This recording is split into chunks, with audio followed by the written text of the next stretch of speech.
Assalamualaikum warahmatullahi wabarakatuh.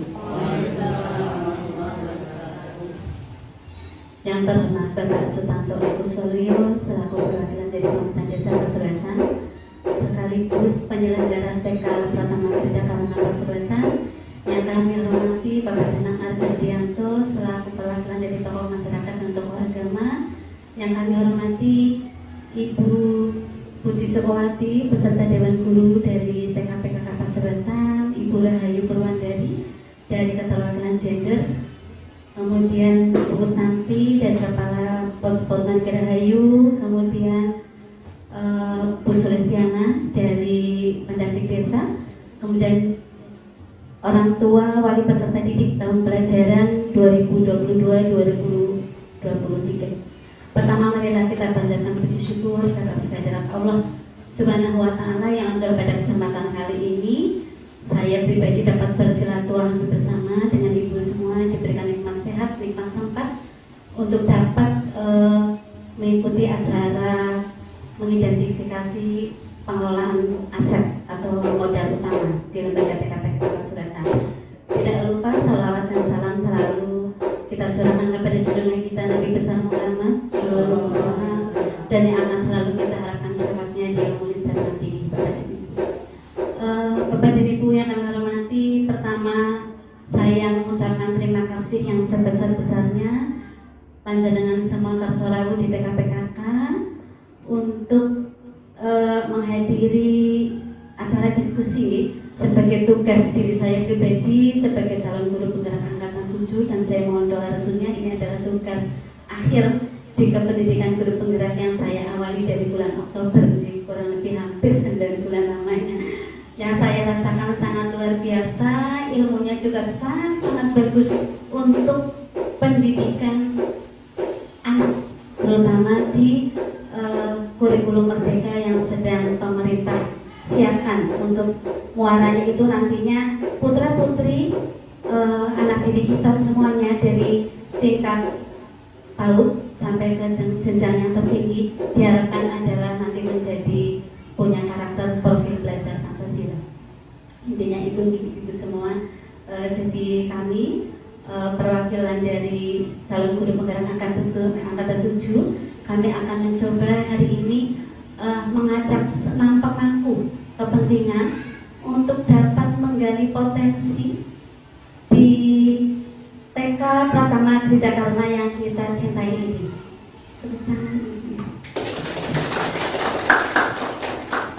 Nanti akan ada beberapa yang akan materi yang saya sampaikan dan gambaran nih buat Bapak Ibu semua, sebetulnya apa sih sumber daya yang sudah kita miliki. Kenapa ini sangat perlu kita kaji bersama nih Ibu, Bapak dan Ibu ini.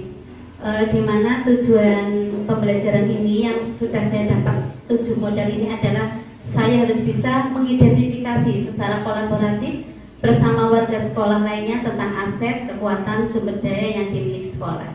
Jadi kenapa saya mengajak Bapak dan Ibu semua untuk menggali potensi aset, kekuatan yang dimiliki oleh lembaga TK Pratama Krida Karangan Pasuruan. Di sini aset-aset dalam sebuah komunitas ini, Bapak dan Ibu. Jadi di dalam standar sarana dan prasarana ini merupakan kriteria minimal yang harus dipenuhi oleh sekolah berkaitan dengan tempat belajar, di mana ada terdapat gedung olahraga untuk anak-anak berolahraga, kemudian tempat ibadah, laboratorium, perpustakaan, ada bengkel kerja, tempat bermain, dan lainnya. Apabila ini yang menjadi pemikiran kita bersama, sekolah Bapak Ibu hanya memiliki kriteria minimal dari standar Sarpras, apa yang dapat dilakukan oleh Bapak Ibu untuk tetap menghasilkan kualitas pendidikan yang optimal. Tentunya kalau sekolahnya kecil, kita hanya berbasis pada kekurangan, selalu begitu ya. Jadi yang mindsetnya kita harus dirubah, kita harus mengubah kita kekuatan aset. Tidak hanya di lembaga ini tetapi komunitas, suatu ekosistem sekolah itu berada. Sebagai komunitas, ini sekolah itu dapat memanfaatkan sumber daya yang dimilikinya sama seperti komunitas umumnya. Dalam hal pemanfaatan sumber daya yang dimiliki sekolah agar dapat memanfaatkan konsep yang digunakan pada pendekatan pengembangan komunitas berbasis aset. Ini Ibu. Nah, kita dapat meminjam ini kami belajar kerangka dari Green and Happiness di tahun 2016 yang memetakan 7 aset utama, 7 aset utama sebagai model. Ini merupakan salah satu aset yang dapat membantu menemukanali sumber daya yang menjadi aset sekolah. Jadi pentingnya di sini Bapak Ibu, kita harus bagaimana caranya kita menemukan sumber daya yang ada di Desa Pasuruan ini untuk dapat menunjang supaya pendidikan ini lebih bermakna untuk sesuai kebutuhan anak-anak didik kita. Nah, ini Bapak Ibu 7 aset atau modal utama yang harus ini ya kita ketahui bersama Bapak Ibu. Yang pertama ada modal manusia, kemudian modal sosial, modal politik, modal agama dan budaya, modal fisik, lingkungan alam, finansial.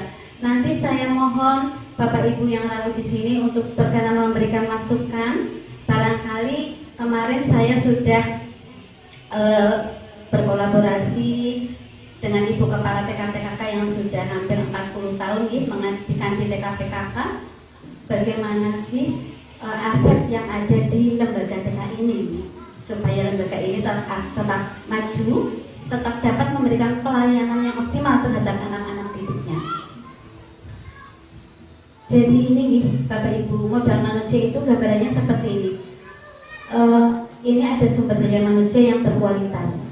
Investasi pada sumber daya manusia menjadi sangat penting yang berhubungan dengan kesehatan, pendidikan, kesejahteraan, dan harga diri seseorang.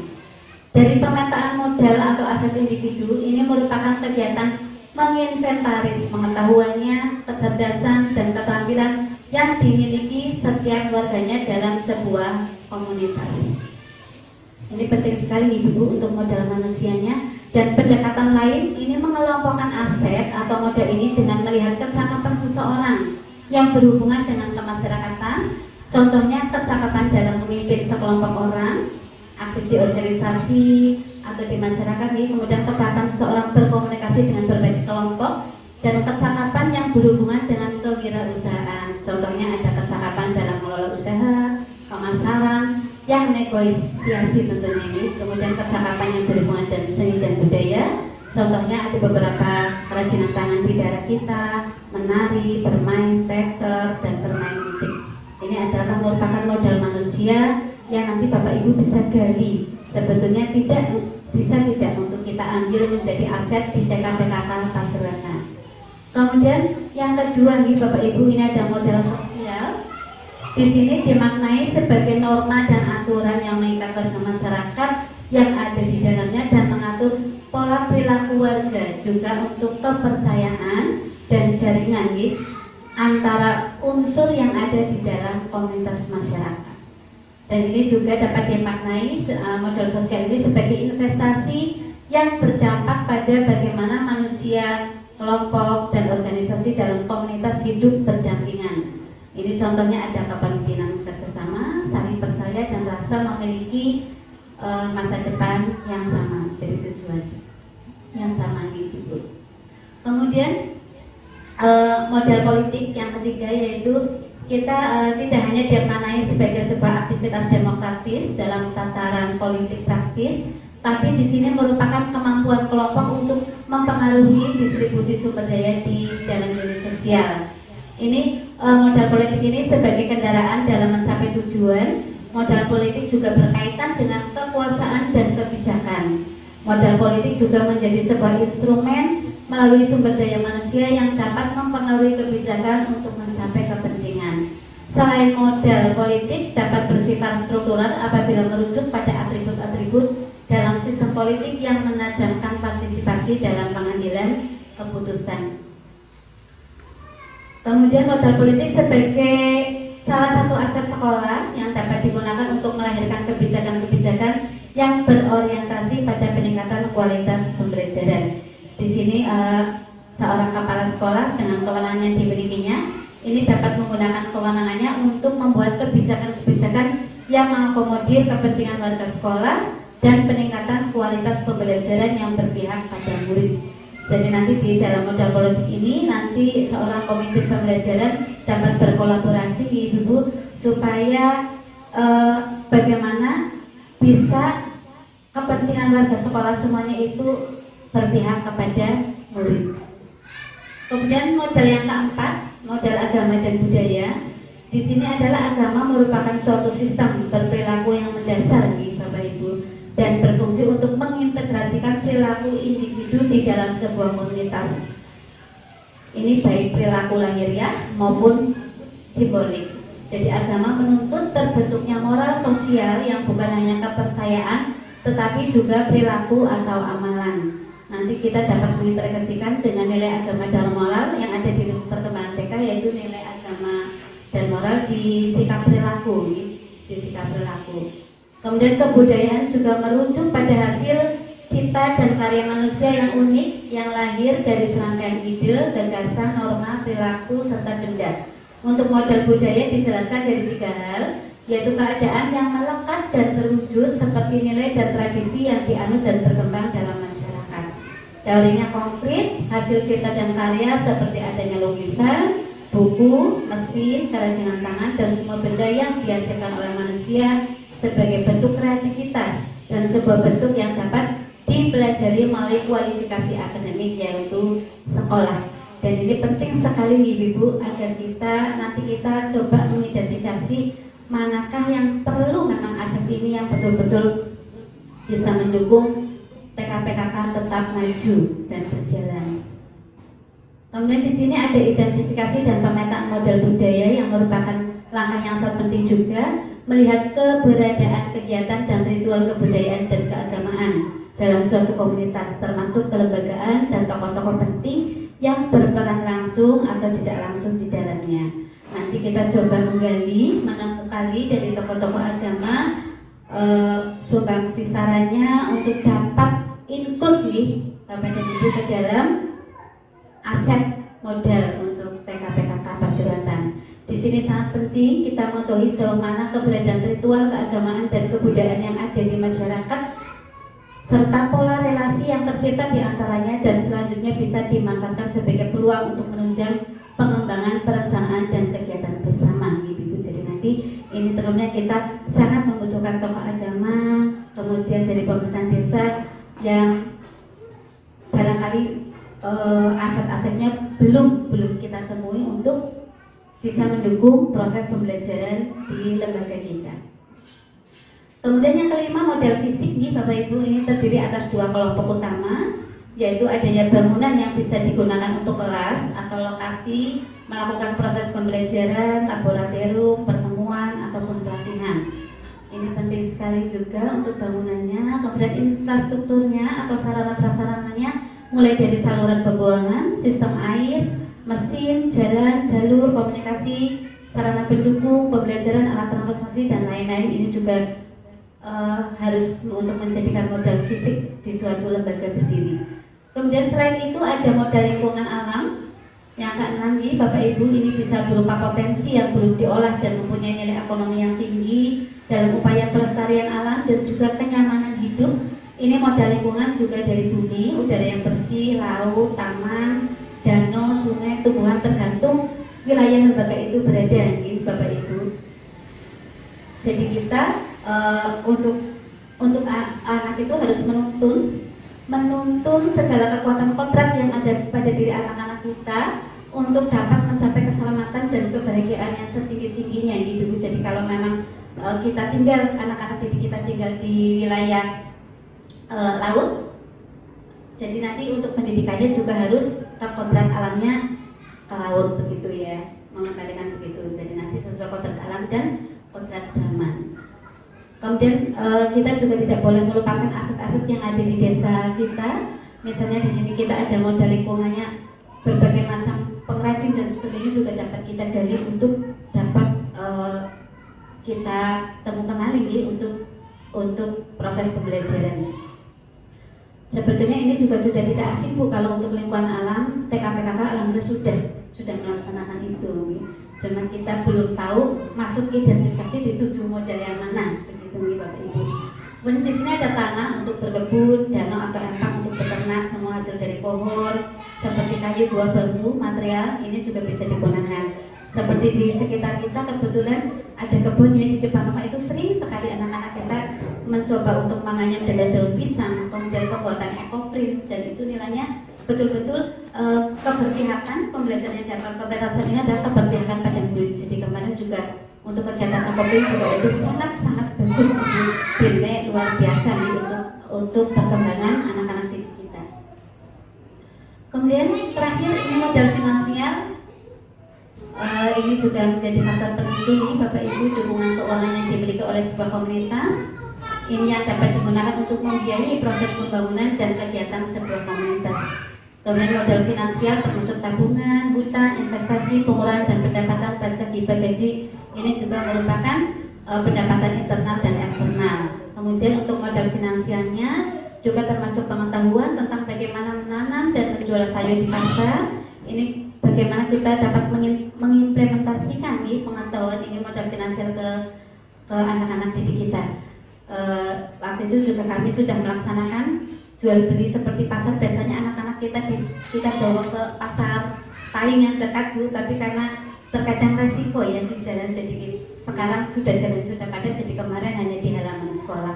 Halaman sekolah juga cukup luas, bisa dimakan untuk kegiatan pembelajaran. Nah, begitu nih Bapak Ibu, ini tadi 7 aset gambaran nih, 7 model yang nanti kita akan mencoba berdiskusi bersama dalam mengidentifikasi pengelolaan sumber daya atau aset di TK PKK Pasir Wetan.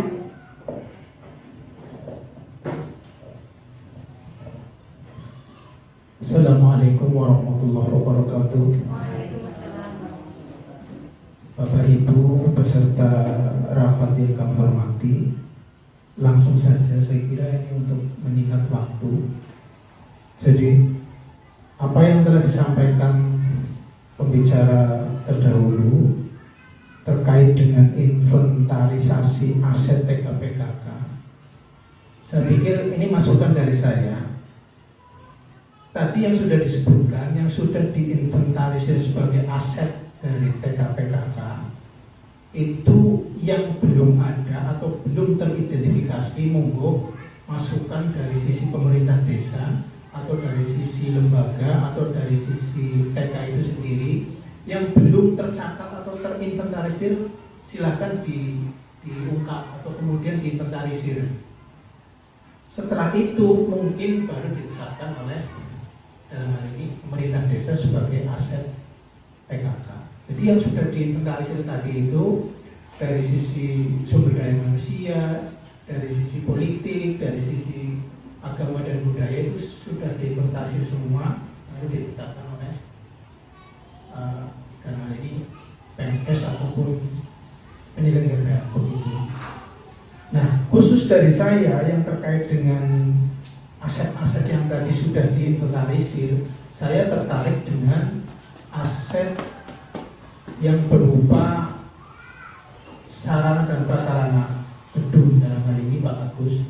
Jadi saya melihat TK itu sebenarnya punya aset gedung, bahwa gedung TK dan gedung pos PAUD itu satu atap. Nah ini kalau istilahnya dioptimalkan, ini akan potensinya saya kira besar, karena situ akan lebih bisa berkoordinasi, kemudian lebih bisa memanfaatkan aset-aset yang dimiliki oleh PAUD juga dalam hal ini. Seperti contoh untuk calon peserta didik, ketika posyandu itu terintegrasi dengan pos PAUD dan pos PAUD itu satu atap dengan TK, itu insya Allah tidak akan kekurangan potensi peserta didik yang dalam hal ini baik, karena sudah sudah dikelola di tingkat posyandunya. Posyandu dikelola, anak-anak balita dikelola, kemudian diintegrasikan dengan posyandu dan pos PAUD. Nah, pos PAUD kan sudah satu atap dengan TK, otomatis akan menjadi lebih untuk penerimaan calon peserta didiknya. Ini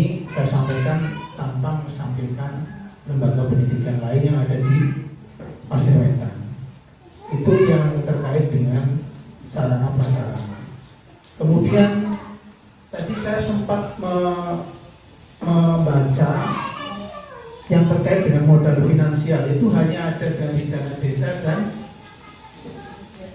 BOP dan dana desa ya, swadaya masyarakat. Itu sebenarnya kita punya modal atau punya aset, baik itu dari dana APBD maupun dana APBN. APBD kita bisa mengajukan proposal untuk bantuan penyelenggaraan atau bantuan pembangunan untuk sarana prasarana yang sudah terima kan kemarin dana DAN nih. Dana DAN sudah terima ya, yang untuk arena bermain. Nah ini saya dapat informasi tahun ini Didik itu dapat 156 alokasi dana DAN. Nah, kita bisa memanfaatkan ini sebagai aset yang artinya kita punya potensi untuk bisa memanfaatkan dana alokasi khusus atau dari APBN ataupun dana alokasi dari daerah, dalam hal ini APBD. Jadi untuk modal finansial saya kira ini perlu ditambahi, ada pemanfaatan dana alokasi khusus dan dana yang bersumber dari pemerintah daerah, APBD ataupun APBN nah begitu.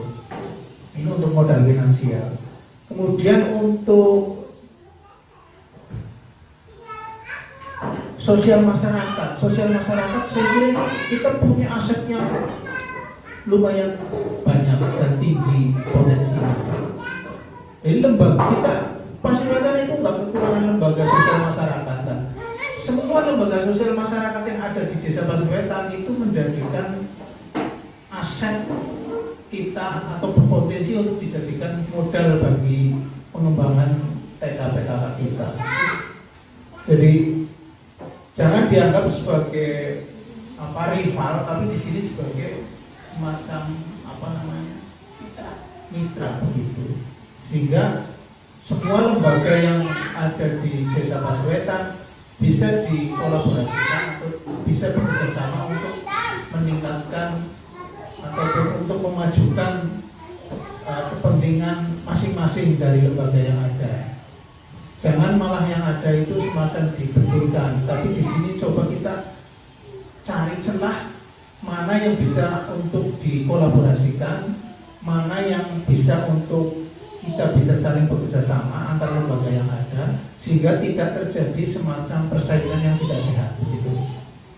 Ini dari sisi sosial masyarakat. Jadi saya kira semua lembaga yang ada di Desa Pasundan silakan diinventarisir dan dijadikan menjadi daftar inventarisasi modal atau inventarisasi aset dari TK-PKK, dan nanti setelah semuanya diinventarisir baru ditetapkan oleh Pak Agus selaku perwakilan dari pemerintah desa maupun sebagai pengelola atau pengurus. Modal fisik, modal finansial, kemudian modal politik. Modal politik juga saya kira kita bisa memanfaatkan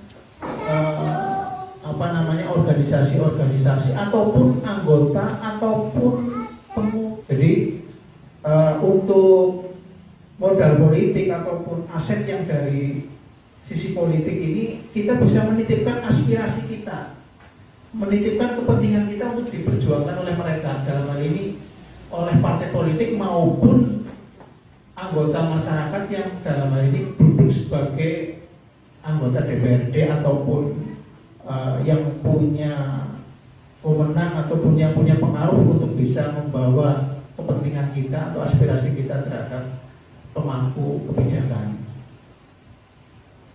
Jadi itu beberapa hal yang mungkin perlu ditambahkan dalam inventarisasi aset TK-PKK. Selanjutnya dicatatkan kembali, setelah itu mungkin ditetapkan. Nah ini yang mungkin akan dijadikan bahan bagi kita pemangku kepentingan untuk pengambilan keputusan. Kalau kita sudah menginventaris, oh ternyata kita punya modal ini. Ternyata aset ini atau modal ini yang kita punya adalah potensinya bisa mengembangkan, bisa dibuat untuk mengembangkan TK lebih maju. Nah itu kan kita akan membantu dalam pengambilan keputusan. Saya kira itu tambahan dari saya. Kurang lebihnya mohon maaf. Wassalamualaikum warahmatullahi wabarakatuh. Waalaikumsalam.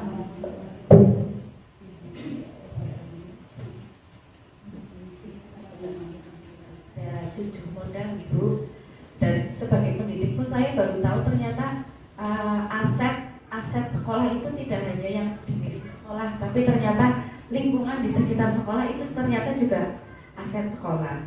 Kalau menurut saya, karena kebetulan anak saya juga sekolah di sini, TKPKK itu sudah sangat maksimal dalam penggunaan aset, baik di dalam sekolah itu sendiri maupun lingkungan sekolah. Terus tadi Bu Ipuk bilang tentang MOU nopo nggih dengan SD. Kalau saya sebagai guru SD, saya sangat senang jika ada TK yang membuat MOU dengan SD. Tapi sampai sekarang di tempat saya mengajar pun belum ada MOU seperti itu. Padahal kan sama-sama nih sekolah dari desa, TK PKK desa, terus SD Pasirwetan juga sekolah di desa. Nah, misalkan kok ada MOU siswa dari TK PKK sekolah di SD Pasirwetan kayak gitu, itu sangat baik Bu. Tapi memang kembali lagi ke orang tua nih, kembali lagi ke orang tua, dan tren orang tua sekarang itu lebih suka menyekolahkan anaknya di kota. Itu tren yang sekarang yang saya lihat.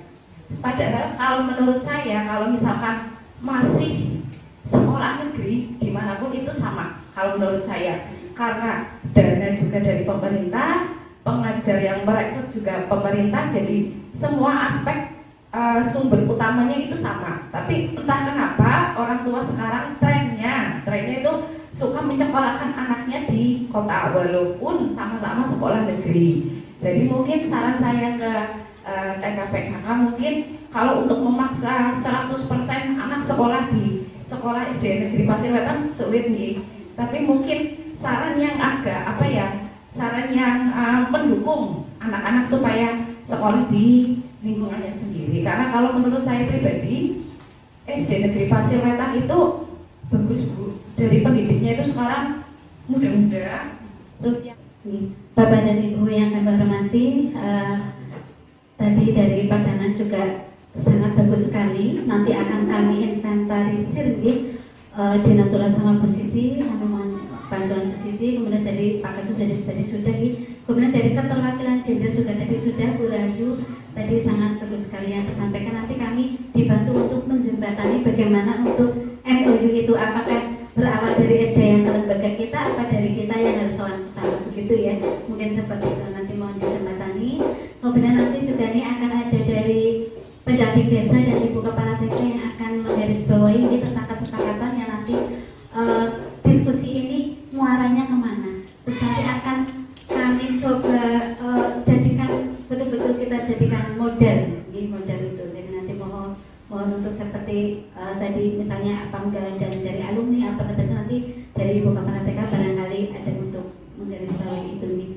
Ini mau Ibu Kepala Nopo Bu Sulis dulu dari pendamping desa, monggo.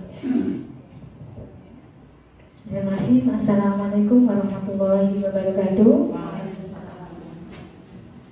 Ibu Bapak yang kami hormati, terima kasih ya, di siang hari ini saya secara pribadi ataupun mewakili pendamping desa Ibu bisa diundang dalam acara proses diskusi ya, terkait mengidentifikasi aset dari sebagai modal ya. Nah, alhamdulillah saya juga tadi bisa kesini walaupun saya mohon maaf agak telat Ibu ya, Bapak Ibu. Sekilas tadi mengikuti, mungkin paparan awal saya tidak mengerti, hanya saja ketika sudah proses diskusi mulai rada paham gitu ya. Dan saya akan memberikan beberapa pendapat saja Bu ya, yang terkait dengan kami pendamping desa. Sebenarnya apa sih keterkaitannya dengan PKPKK desa ini gitu. Nah, yang pertama yang saya surprise di sini adalah yang pertama TKPKK Desa Pasirwetan ini adalah TK milik desa ya, milik pemerintah desa. Kalau misalnya kita lihat kita bicara tentang Kecamatan Karanglewas, maka hanya ada beberapa desa saja TK, ya TK ataupun PAUD lah di sini.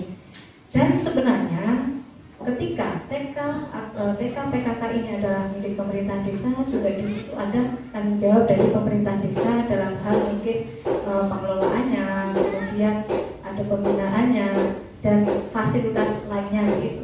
Nah, hanya saja kan kalau kita terkait dengan bicara tadi tentang finansial, ya aset finansial, maka di situ kita juga harus belajar suatu regulasi-regulasi yang di dalamnya itu mengatur pemanfaatannya untuk apa begitu.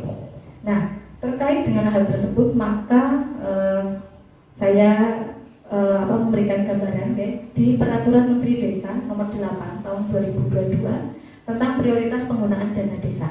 Nah, prioritas penggunaan dana desa di tahun 2023 ini ada 3 macam.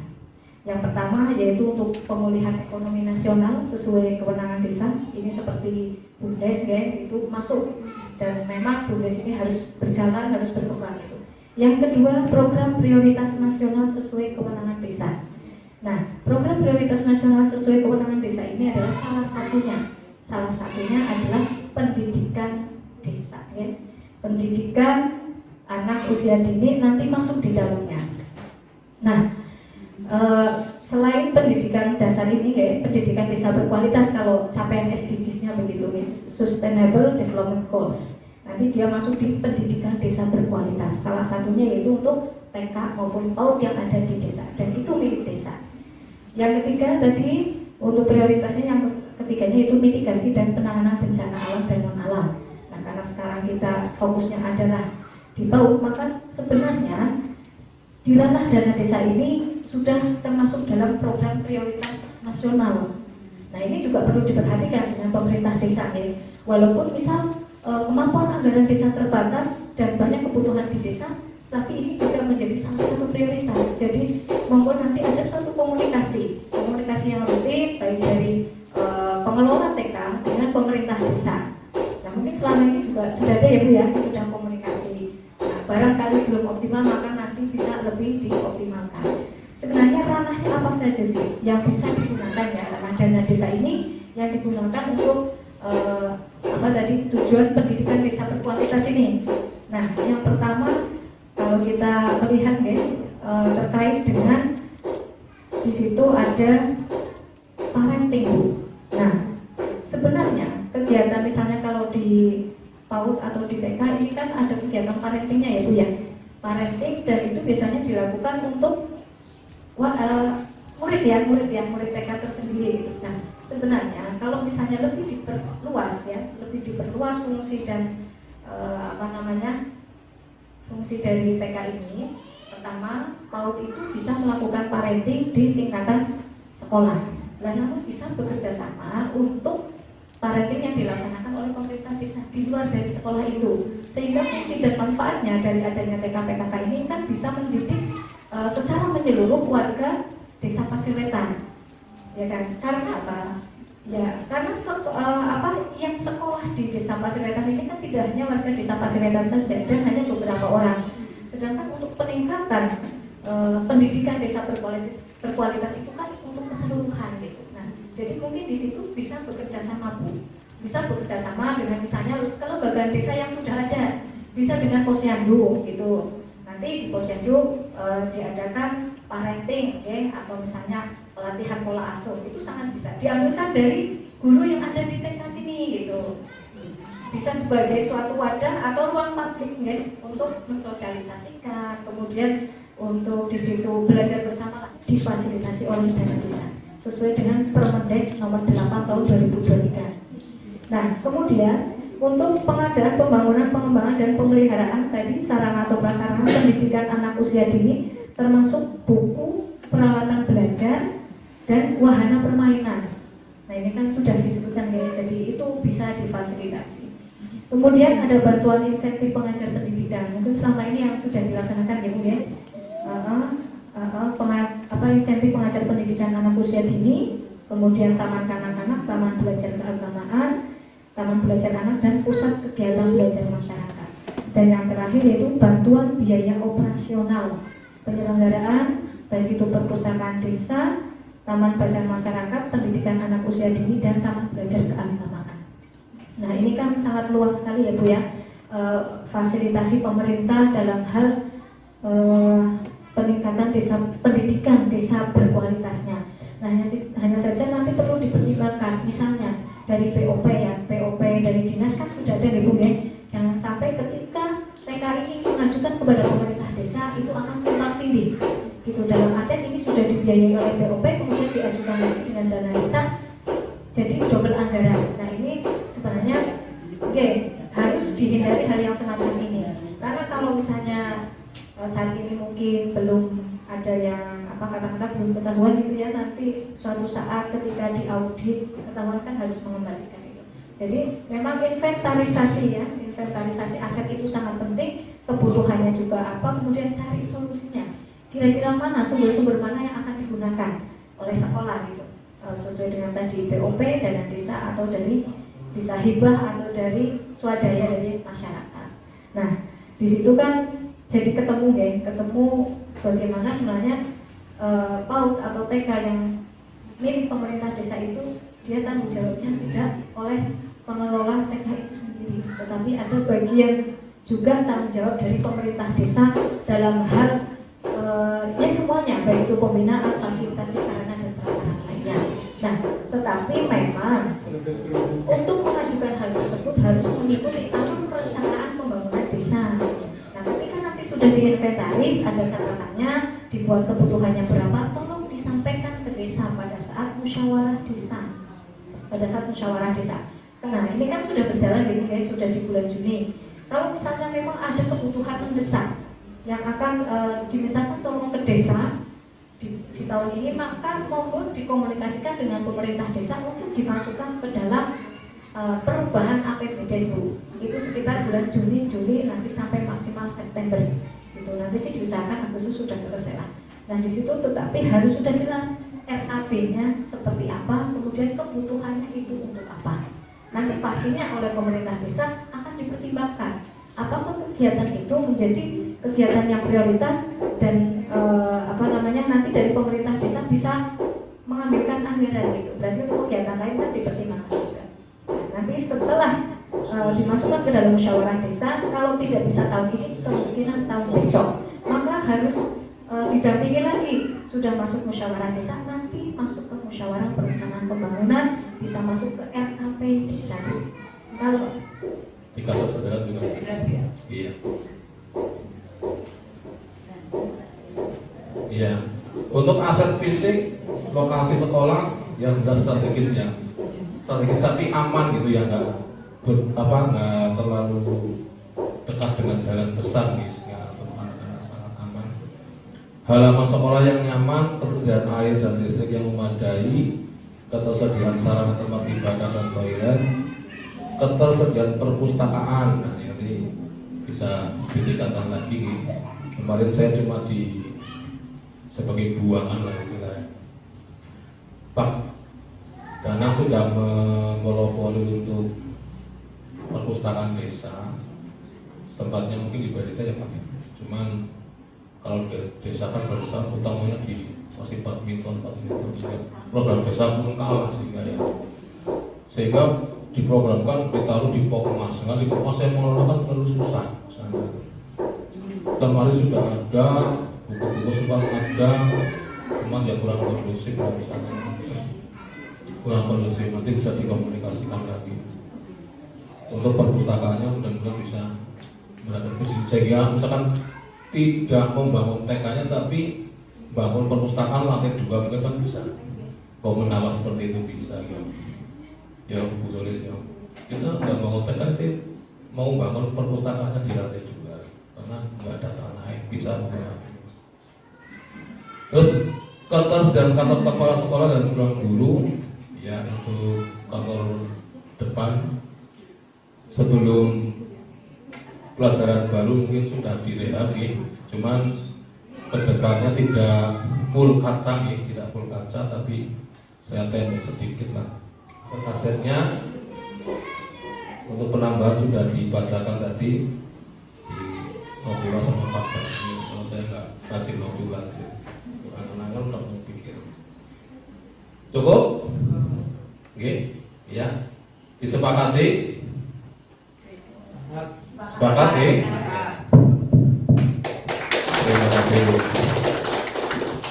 Assalamualaikum warahmatullahi wabarakatuh.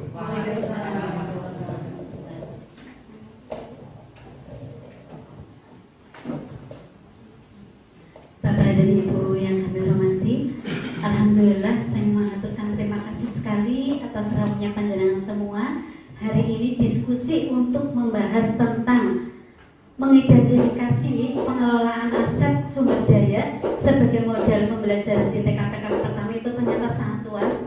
Desa Pasuratan adalah juga desa yang sangat kaya, beragam, dan dapat kita manfaatkan untuk pembelajaran yang berpihak pada murid ini. Tentunya dengan dukungan pemangku kepentingan segala yang ada di Desa Pasuratan, dari tokoh masyarakatnya, tokoh agama, terutama dari pemerintah desanya, kemudian dari pendamping desa juga tadi alhamdulillah sudah keterwakilan jenderal, dan dukungan yang tidak kalah pentingnya adalah dari orang tua wali peserta didik yang betul-betul sangat menghidupkan jalannya program-program sekolah selama ini di TKPKK Pasuratan.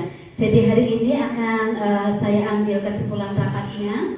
Jadi aset di lingkungan TKPKK Pasuratan itu sangat banyak nih Bapak dan Ibu. Ini namun belum dapat dimanfaatkan secara maksimal oleh warga sekolah, baik oleh guru, oleh kepala, oleh orang tua, sehingga untuk kedepannya diperlukan pemanfaatan dan pengelolaan secara efektif dan tepat demi terpenuhnya kebutuhan belajar murid dalam dunia pendidikan, terutama dalam memenuhi pembelajaran bervariasi dari minat, kemudian dari produknya, ada kontennya juga, kemudian terjalinnya hubungan yang baik, saling berkooperasi antar pemangku kepentingan yang peduli akan dunia pendidikan.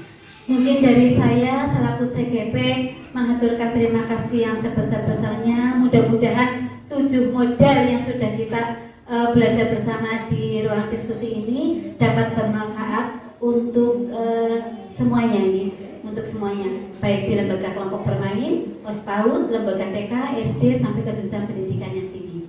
Terima kasih atas perhatiannya. Kami akhiri. Wabillahi taufiq wal hidayah. Wassalamualaikum warahmatullahi wabarakatuh.